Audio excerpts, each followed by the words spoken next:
Today is August 12th, 1996. The survivor is David Konstat, K-O-N-S-T-A-T. His last name at birth was Konstat, K-O-N-S-T-A-D-T. The interviewer is Albert Ziegler. We are doing the interview in Toledo, Ohio, the United States of America, and the language will be English. My name is Albert Ziegler. Today's date is August 12th, 1996. I'm conducting an interview with Mr. David Konstat, and the interview is being conducted in Toledo, Ohio, in the United States of America.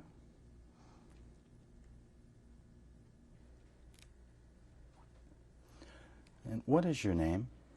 I'm David Konstat. And how do you spell that? Actually, K-O-N-S-T-A-T. The original name was Konstat, which was with a D-T at the end. K-O-N-S-T-A-D-T? Right. And did you use any other names? Well, I used during the war, I used another name. What was that name? Daniel Konstat Keridou. The last name was Keridou. And how do you spell the full name? K-E-R-I-D-O-U.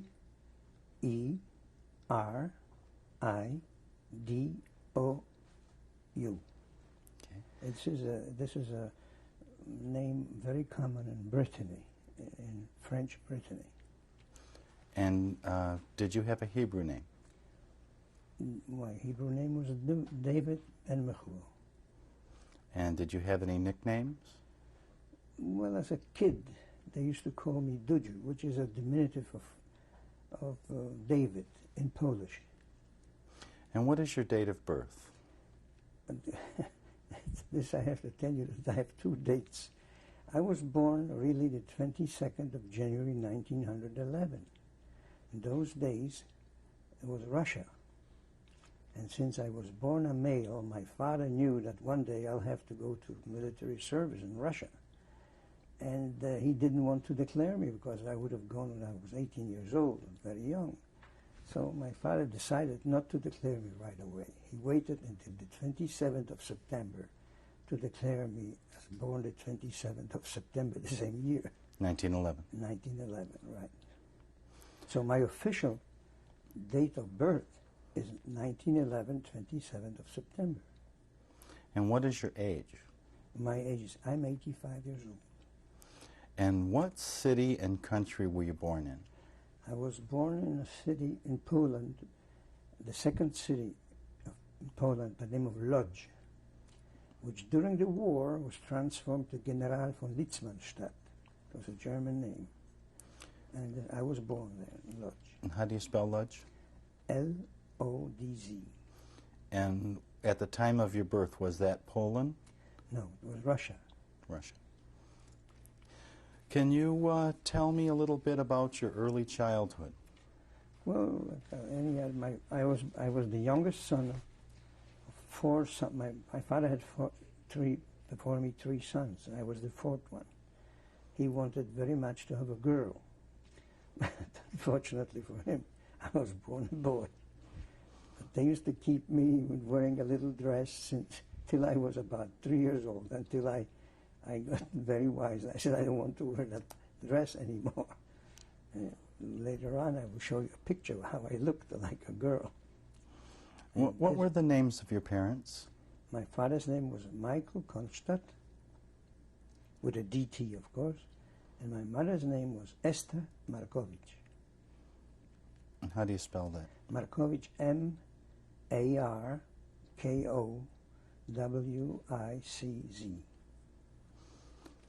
And what were your brothers' names? My brother, the oldest brother, was Isaac Leib, Isaac Aryeh, in other words. The second was Israel, and the third was Henry, and I was the fourth one. How much older were your brothers than you? There was a difference always with 1 year and a half between us. And can you... Almost 2 years. Can you describe your parents? what they were like? They were very nice. They were a couple. I will show you the picture of them when they were married. And there was a happy family. My father was an established jeweler in Poland, and he was a very successful jeweler at the beginning until 1900.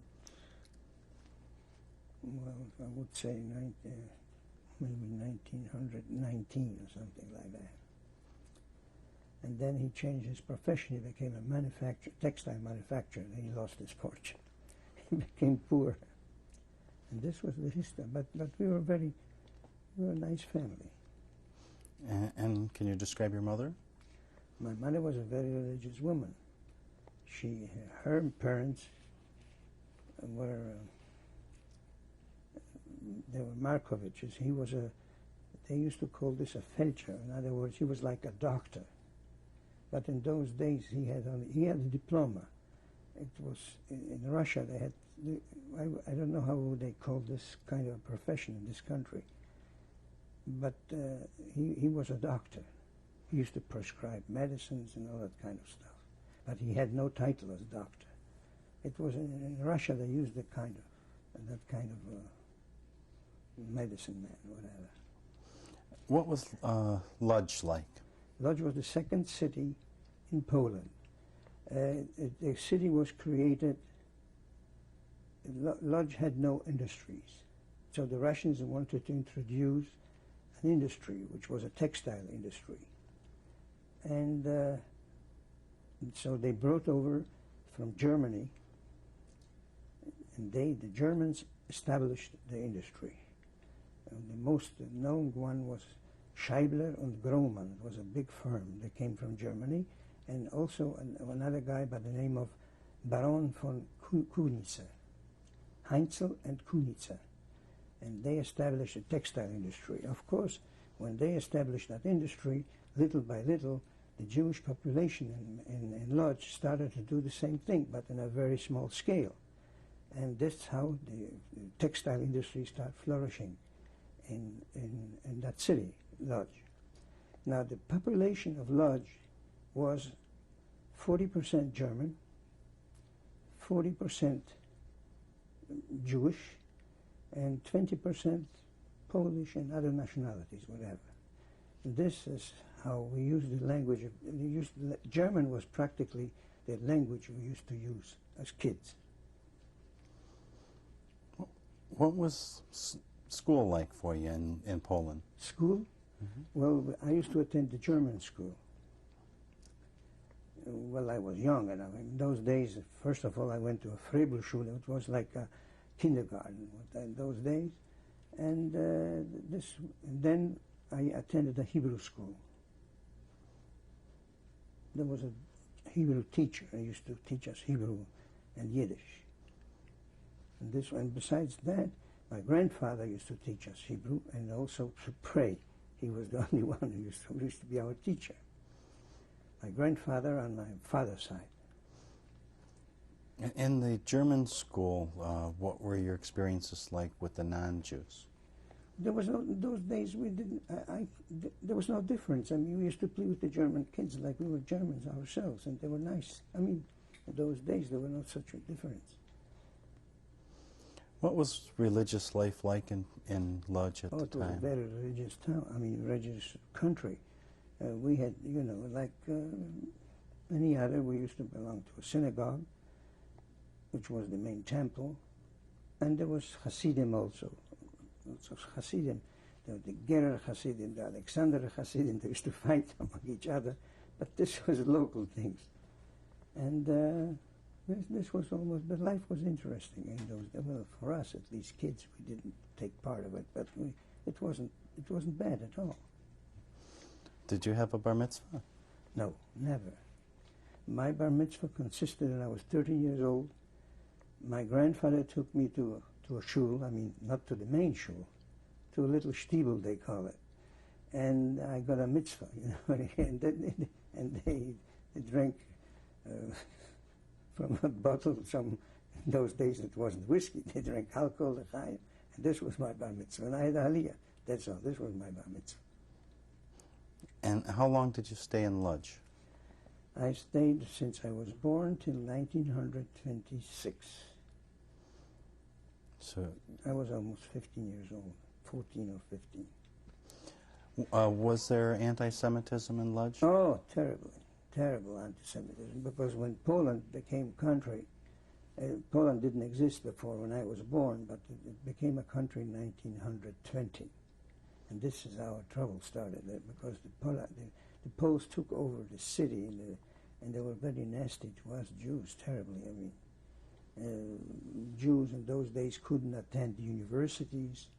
They used to call this numerus clausus, which is called, in Latin, means a closed number. Only a certain number of Jews could attend university. This is why most of the Jews emigrated to France and to England, or some of them even to Germany, some of them to Italy, to become intellectuals, I mean doctors or engineers or whatever. But in Poland they could not become that. Poland didn't allow them. They used to call this, like I said before, numerus clausus, which is a certain number, that's it. What was, during the transition period when Poland was forming, were there difficulties with food supplies or anything that you remember? At the beginning, yes, of course, because when the war ended in 1918, another war started. The war, Poland against the Russians, against the Bolsheviks. And this was going on until about 1921 or 1922. And of course, the population suffered a lot. We had no food, and it was we were very hard up. And where did you go from Lodz? Where did you move? Well, my father, as I told you, lost his fortune. He started to, he was a jeweler, and he inverted all his money to textile. And unfortunately, at the beginning it was all right, but he was manufacturing materials for corsets. And then soon as he established himself and everything was going fine and everything was all right, corsets went out of style. The woman never used any corsets anymore. So all his machinery could not be transformed, and he lost everything. So he decided to emigrate. So first he went to look for new horizons. He went to Austria, to Vienna, and he took his two sons, elderly from. No, I have to tell you that my oldest brother, in 1924 or 23, I don't remember exactly, he was 15 years old. He didn't want to go to school. He was a very bad student. So my father said, he's going to be good for America. And we had an uncle in America, my father's brother, so he sent him over to America. In those days, he went to New York first, and then he didn't want to stay in New York. We had some good friends in St. Louis, Missouri. He went to St. Louis, Missouri. And this is how we escaped. He wasn't with us all the time. Well, this was 1923, I think, yeah. This is the oldest brother of mine. His name was, we used to call him Eddie, but his name was Isaac Light. And my father went to Vienna and he couldn't find a situation. So finally he decided that he's going to England. He went to England. He had two brothers in England. Somehow he communicated with his brothers, and they had to wait for him at the arrival somewhere in a port. I think it was, I don't know exactly where, but he went to England. And once he reached, not London, but the borders, I don't know where it was, Dover. He arrived at Dover. They didn't let him land. The British didn't accept him. So they sent him back, and he went to France. And he had a very good friend in France, in Saint-Quentin, which is northern part of France. So he went to... How do you spell that? Like Saint-Quentin. Saint-Quentin, like the famous prison in San Francisco. So he went to Saint-Quentin. And then he established himself. His friend helped him a lot as a watchmaker and a jeweler. And he was doing not very successfully. So finally, no, this was in Saint-Quentin. This was in 1925. And then we came over, his wife, my mother, and myself. We came over to Saint-Quentin. And then, since my father couldn't speak very well French, I mean, it was hard on him. So he was informed that there was a lot of Poles who lived in a certain place called Douai, which is northern part of France. So we all emigrated. We went to live first in Douai, and since the rent was very expensive there, so he decided to go to a smaller city, which were also full of Poles, which is called Hénin-Liétard. Hénin-Liétard, Pas-de-Calais. In other words, Hénin-Liétard, I'll spell H-E-N-I-N, and the second was Liétard, L-I-E-T-A-R-D. This was the second city. And we used to live there, and he used to make a good living there because all his customers were mostly Poles who were employed first in Germany, and they were expelled from Germany after the war because they were miners. They used to work in mines. This is where the coal mines are in France. And my father used to deal with them. He used to repair watches, selling watches, you know, that jewelry trade, make repairs and all that.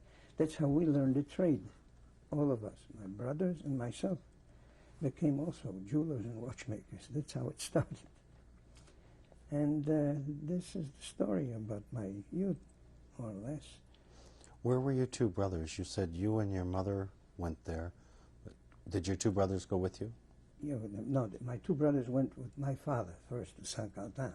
Okay. I was the only left in Europe. And the reason I was left off, because I got very ill. In those days I had peritonitis. It was a very dangerous illness. I was taken into a hospital down there and I was operated on, but the operation was not successful. When I reached France, I had to be operated again. And my father was desperate because it was hopeless. They told him that I will not survive. And in fact, he went to the Jewish community and he asked for a place where to bury me, and I was still alive. So they told him, "Is he dead?" He says, "No, he's not yet." So you come when he'll die. But you see, I survived. And finally, I stayed over 6 months in Paris in a hospital. It was a Jewish hospital, Hôpital de Rothschild, Rothschild's hospital. And somehow I survived. How old were you at this time? Well, I was 15. 14 or 15, yes. When I went into the hospital, I used to have my clothing was short, like a boy of 14. And then I grew up in the hospital. I couldn't wear that anymore. I had to have different clothes, which didn't fit anymore. I grew up in bed. Now, when you got out of the hospital and you were living in France, did you go to school there? No, I learned that trade. I never went. My schooling was elementary schooling in Poland. I finished that school. It was elementary school. Of course, the Jewish school also. I finished that, and I finished elementary school in Poland. What was life like in France as far as was anti-Semitism less or more? No, it was not anti-Semitism, but it was anti-German. Because this was soon after the war with Germany. France was in the war with Germany. It ended in 1918. And they suffered very much. And we suffered also at the beginning because our name was Konstat. It was a German name. So we were bothered by the young people, every boy.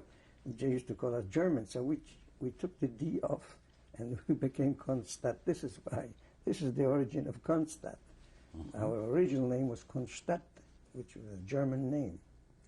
I mean, originally our family were from a city by the name of Konstat, which was Germany. But they emigrated there. I don't know. This was my great-grandfather. He emigrated to Poland, and finally we kept that name all the time, Konstat. Okay. And what was the Jewish community like in France? Well, where we used to live, there were practically no Jews. So at the holidays, high holidays, my father used to organize a minyan, and we used to make prayers with some people who used to live around there. But in Henrietta, there were maybe 2 or 3 Jewish families, that's all. Mm-hmm. And were you able to still celebrate Shabbos? No, we did not. So religious life in France was quite different than Poland, or? Well, we were not bothered as Jews. I mean, we were not bothered as Jews. They didn't even know what a Jew was. You know, in those days, the French didn't even know. When I used to say that I am Jewish, they said Jews don't exist. They have horns. That's my life was. They're ignorant people, but we were not molested, whatever, never. And how long were you in France?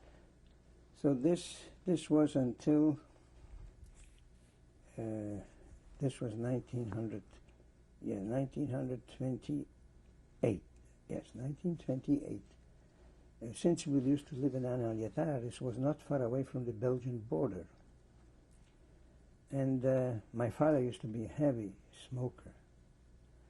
And he used to like cigarettes, not the French cigarettes, he used to like foreign cigarettes. So I used to go occasionally to the border of Belgium with my bicycle. I used to buy him cigarettes. But one day, I went on my bicycle, I figured I will go through the border and go to see how it looks like in Belgium. And I wound up in Antwerp. And I saw, this is the first time I've seen Jewish life. I've never seen so many Jews in my life. Jews with pious, they were diamond merchants. They had a street there by the name of Pélicanstraat, which in French would be Rue du Pélican. It's a pelican, what a pelican is, you know. And this was the street where the diamond district was. Jews with pious were walking around, dealing in diamonds and everything. And then I figured I'm going to, from there I went to Belgium, to Brussels. I wanted to see Brussels as a tourist. In those days I was a young boy. And finally I found, but before that in Antwerp, I found a man who was my father's first cousin.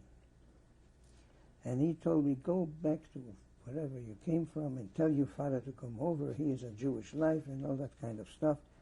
And this is before that I have to tell you that when I was in Antwerp for the first time, I saw a movie with Al Jolson, jazz singer, and they were talking. And for me it was new. I never seen a movie where they talk. So when I came back, I told my brothers and my father, I said, look, I saw a movie, they were talking. So my brother said, he's lying. He's lying. He has a fantasy. And my father said, no, I believe him. I believe him. If he says it must be true. And one day, I'll go to and I'll see it.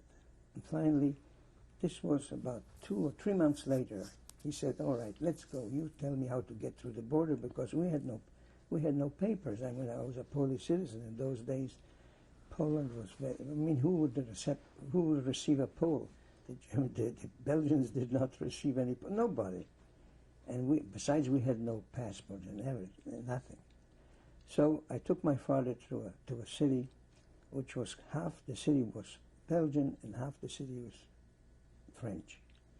The city's name was Erzo, which H-E-R-S-E-O-X.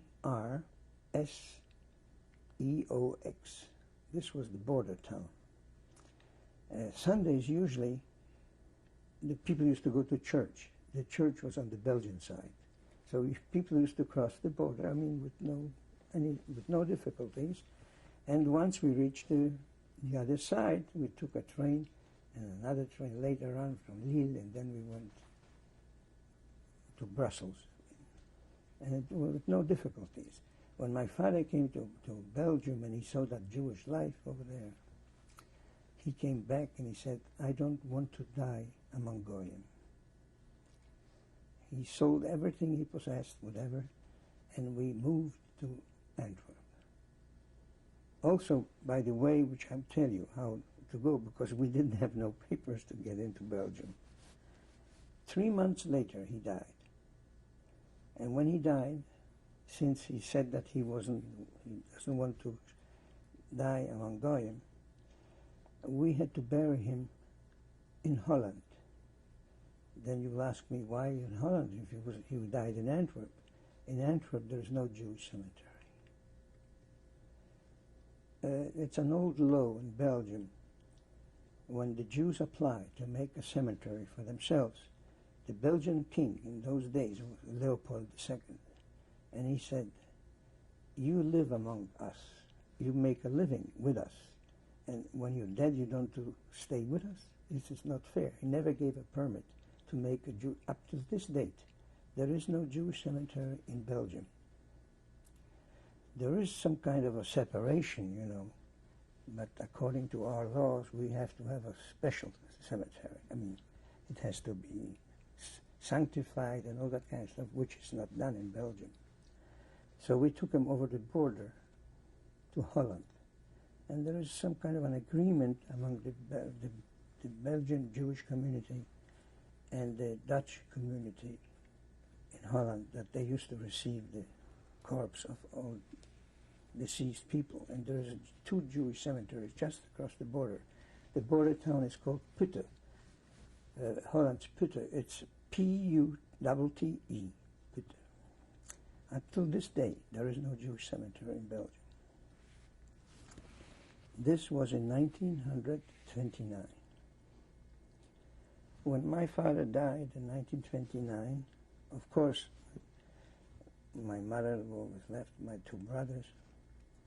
So we decided, my mother had a sister in Mexico. We wanted to emigrate to the United States, but it was impossible on account of papers. I mean, this was a quota business the United States did.